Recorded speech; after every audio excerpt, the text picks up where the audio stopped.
तो दोस्तों ये कहानी है ऐसे वक्त की जब पूरी दुनिया में एक अजीब सा वायरस फैल गया है। इससे इन्फेक्टेड होकर लोग सिर्फ कुछ दिनों में ही मारे जा रहे हैं। इस वायरस की वजह से पृथ्वी पर जितनी भी आबादी थी वो ज्यादातर मर गई। सिर्फ कुछ गिने चुने लोग ही थे जो किसी तरीके से अपनी जान बचाकर जी रहे थे। और इन्हीं में से थे ये 4 लोग जिनके नाम है ब्रायन का छोटा भाई डैनी, कैट और ब्रायन की गर्लफ्रेंड बॉबी। ये सभी लोग अपनी कार में बैठकर सिटी एरिया की तरफ जा रहे थे। लेकिन तभी ब्रायन को आगे रोड पर एक कार खड़ी हुई दिखाई देती है जिसके पास फ्रैंक नाम का एक आदमी खड़ा था। ब्रायन उसे देखकर अपनी कार की सभी विंडो बंद कर लेता है क्योंकि उसे डर था कि कहीं यह आदमी इन्फेक्टेड तो नहीं है। फ्रैंक उनसे कहता है कि मेरी गाड़ी का फ्यूल खत्म हो चुका है, प्लीज मुझे थोड़ा सा फ्यूल दे दो। मेरी बेटी भी मेरे साथ है और अगर हो सके तो मुझे खाने के लिए भी कुछ दे दो। लेकिन ब्रायन उसे कुछ भी देने से साफ साफ मना कर देता है और कहता है कि अपनी गाड़ी रोड से साइड करो और हमें जाने दो। बॉबी देखकर ब्रायन को उनकी मदद करने के लिए बोलती है लेकिन ब्रायन नहीं मानता।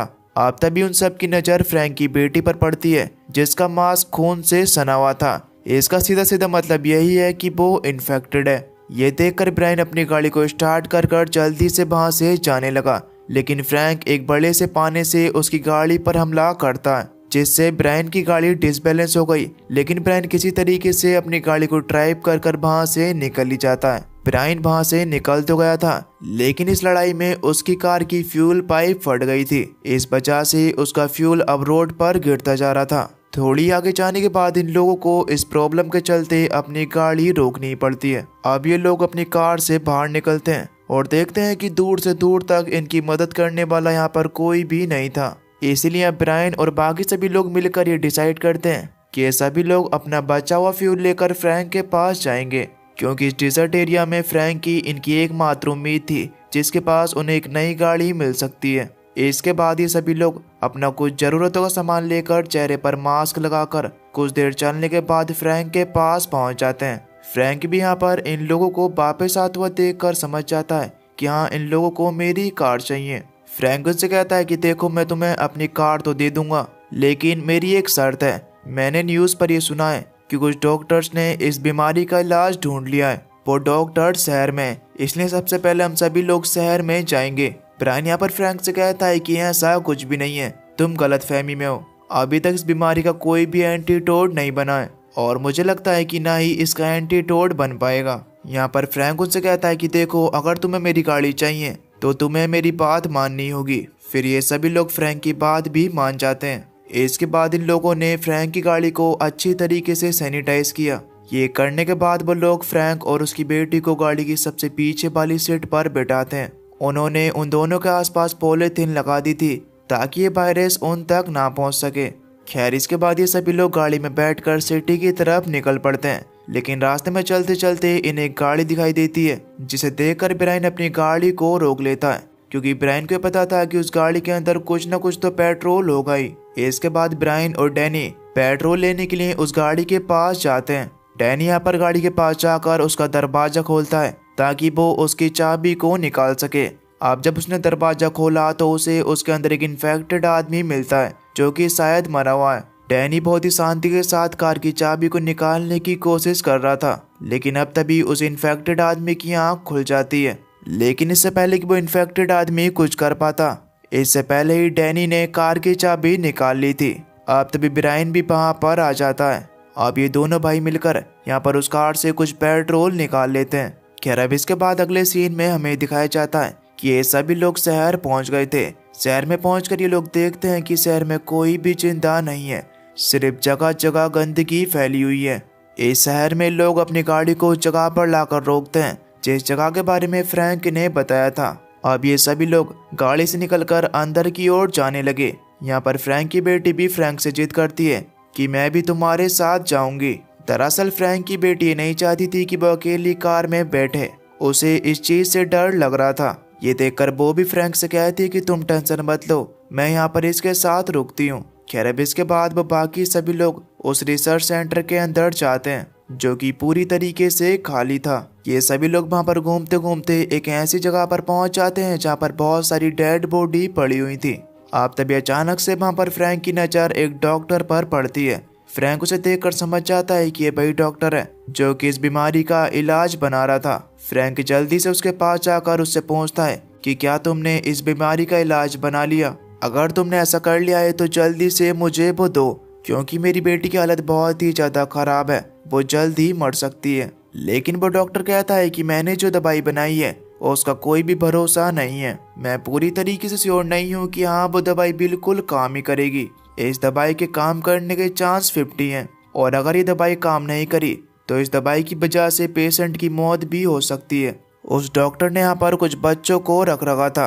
डॉक्टर उस दवाई को उन बच्चों को देने के लिए जाता है। यहाँ पर ये चीज देखकर ब्रायन और बाकी सभी लोग उस डॉक्टर को रोकने की कोशिश करते हैं, क्योंकि अगर उस दवाई ने अपना काम नहीं किया तो वो बच्चे मारे जाएंगे। लेकिन वो डॉक्टर उन सभी को ये समझाता है कि अगर मैंने इन बच्चों को ये दवाई नहीं दी तो वैसे भी तो ये मारे ही जाएंगे, इसीलिए मैं 50% पर विश्वास करता हूँ। अगर वो 50% मेरा काम किया तो ये बच्चे बच जाएंगे। इधर दूसरी तरफ कार में हम फ्रैंक की बेटी को देखते हैं जो कि यहाँ पर बॉबी से बातें कर रही थी, लेकिन अब तभी अचानक ही बातें करते करते उसे खांसी उठी और वो वहीं पर बेहोश हो गई। ये देखकर बॉबी घबरा गई, इसलिए वो जल्दी से उसके पास जाती है और उसने उसके चेहरे पर का मास्क हटा दिया।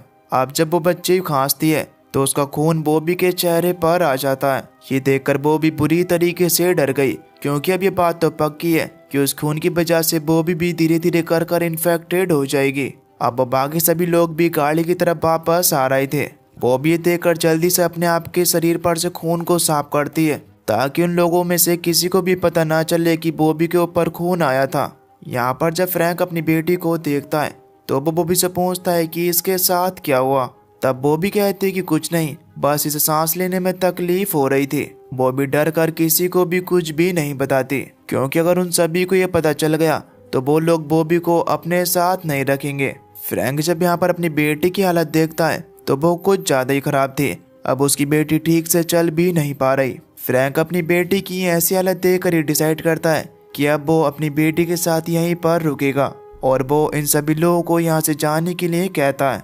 अब ये सभी लोग भी वहां से निकल गए।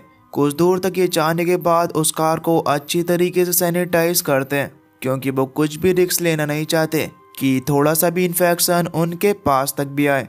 यहाँ पर कार जब अच्छी तरीके से सैनिटाइज हो जाती है तब ये सभी लोग डिसाइड करते हैं कि पास ही में एक बिल्डिंग है, वहां पर ये लोग जाकर एंजॉय करेंगे, क्योंकि अब ये सभी लोग अपनी इस बोरिंग जिंदगी से पूरी तरीके से परेशान आ गए थे।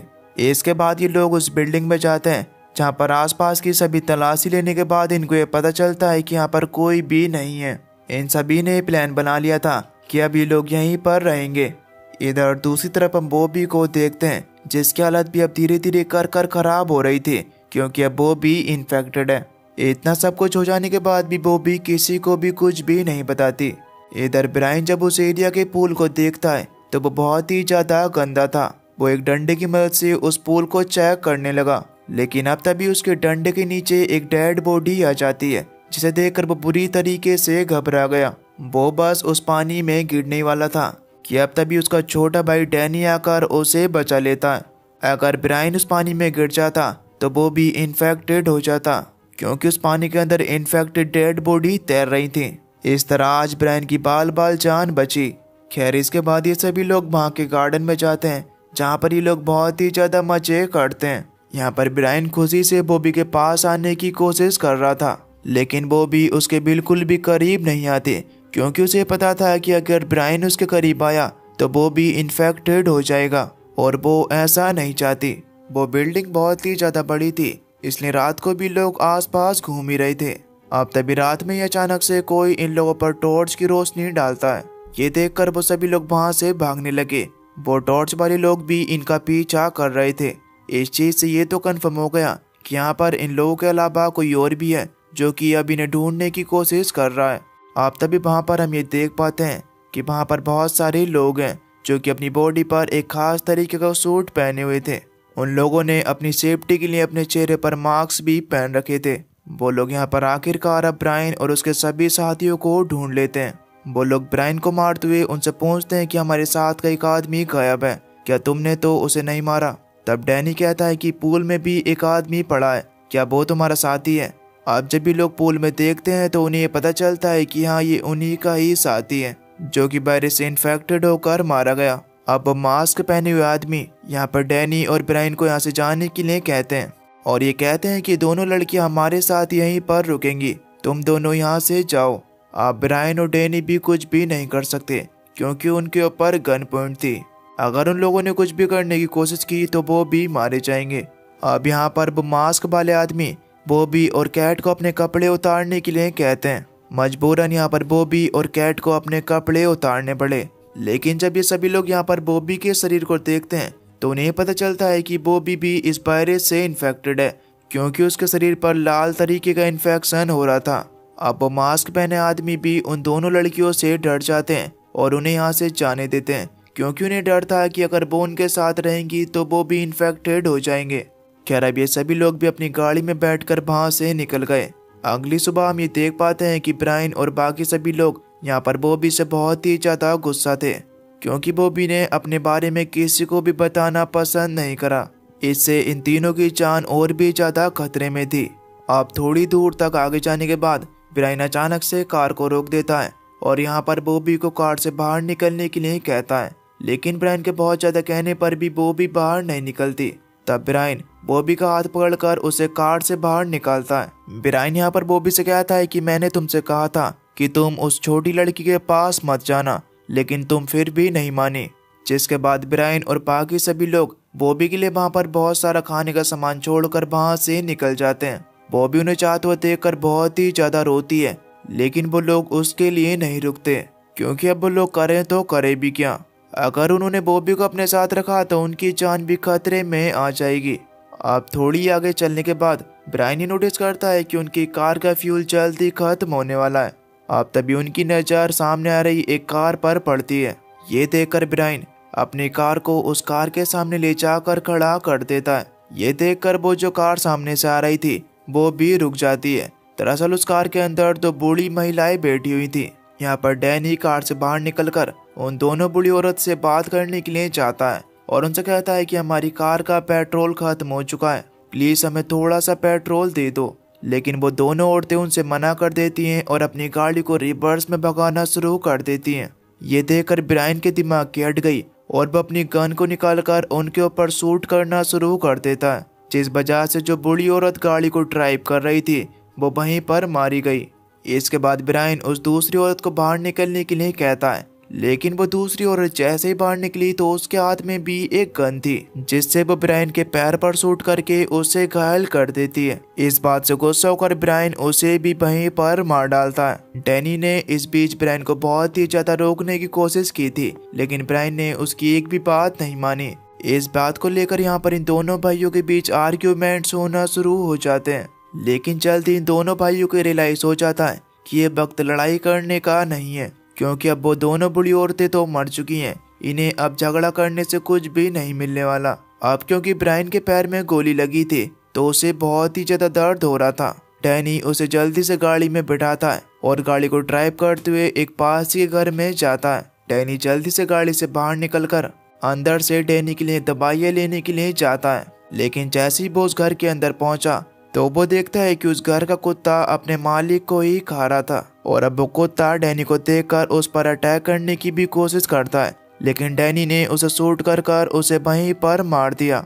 खैर अब दवाई उठाकर डैनी वापस से कार के पास आ जाता है। डैनी अब ब्रायन के पैर से गोली निकालने लगा, लेकिन अब तभी वो नोटिस करता है कि ब्रायन के पैर पर भी अजीब से लाल निशान हो रहा है। इसका मतलब यह है कि ब्रायन भी अब इन्फेक्टेड है। दरअसल ब्रायन इन्फेक्टेड तब हुआ था जब वो बॉबी के करीब आने की कोशिश कर रहा था।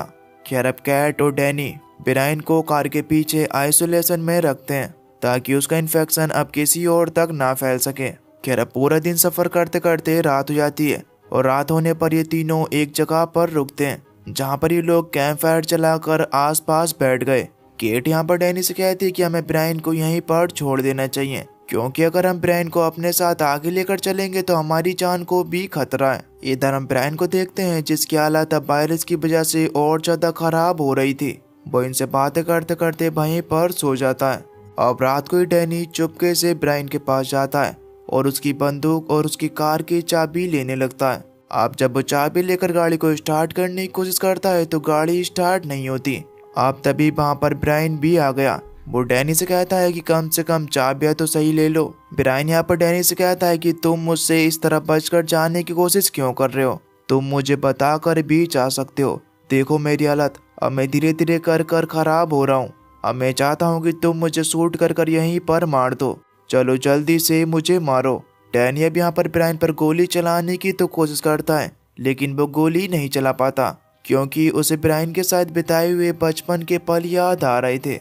ब्रायन यहाँ पर डैनी से कहता है कि सब कुछ भूल जाओ, जल्दी से मुझे गोली मारो क्योंकि मैं अब तड़प तड़प के जीना नहीं चाहता। तब आखिरकार डैनी किसी तरीके से हिम्मत बांधकर यहाँ पर ब्रायन को शूट कर ही देता है, जिससे ब्रायन वहीं पर मारा गया। अब इसके बाद डैनी अपने भाई ब्रायन की डेड बॉडी को जला देता है। खैर अब मूवी के लास्ट में हम ये देख पाते हैं कि कैट और डैनी एक आइलैंड पर पहुंच जाते हैं जहां पर ये वायरस नहीं फैला था। उस जगह पर डैनी ये देखता है कि ये तो वही जगह है जहां पर अक्सर वो दोनों भाई आया करते थे। इस जगह को देखकर यहाँ पर डैनी को ब्रायन की बहुत ही ज्यादा याद आती है। और बस दोस्तों, इसी सैड एंडिंग के साथ ये मूवी यहीं पर खत्म हो जाती है। तो आपको ये मूवी कैसी लगी हमें नीचे कमेंट करके जरूर बताना। अगर आप हमारे चैनल पर नए हो तो प्लीज चैनल को सब्सक्राइब कर बेल नोटिफिकेशन को ऑल पर सेलेक्ट कर देना, ताकि अगली वीडियो की नोटिफिकेशन आपके पास सबसे पहले आ सके। तो चलिए मैं मिलता हूँ आपको एक न्यू इंटरेस्टिंग वीडियो में। तब तक के लिए खुश रहिए और अपना ख्याल रखिए।